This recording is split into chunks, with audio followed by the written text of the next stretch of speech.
இனிப்பு ரொட்டி செய்ய போகிறேன். அதுக்கு என்னென்ன பொருள்கள் பார்க்கலாம். கோதுமை மாவு, நாட்டு சர்க்கரை, தேங்காய், ஒரு முட்டை, கொஞ்சம் பழம், நல்லா பழுத்த பழமாக இருக்கணும். ஒரு பாத்திரத்தில் 1.5 கப்பு மாவு எடுத்து வச்சுருக்கேன். அதில் ஒரு முட்டையை உடச்சி ஊற்றிக்கலாம். நாட்டு சர்க்கரையும் போட்டுக்கலாம். இனிப்புக்கு தேவையான அளவுக்கு நாட்டு சர்க்கரை போட்டுக்கலாம்.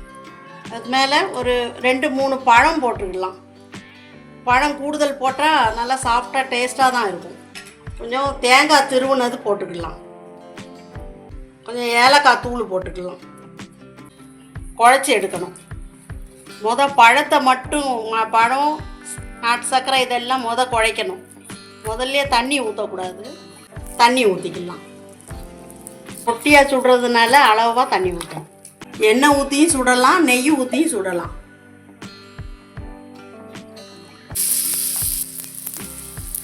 நல்லா நைஸாக தட்டிடுங்க. மேலே கொஞ்சம் நெய் ஊற்றிக்கலாம்.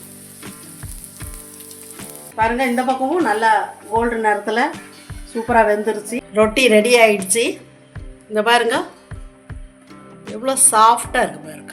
இந்த டிஷ்ஷு பிடிச்சிருந்தா சப்ஸ்கிரைப் பண்ணுங்கள், கமெண்ட் பண்ணுங்கள், லைக் பண்ணுங்கள். அடுத்த வீடியோவில் பார்க்கலாம். தேங்க்யூ.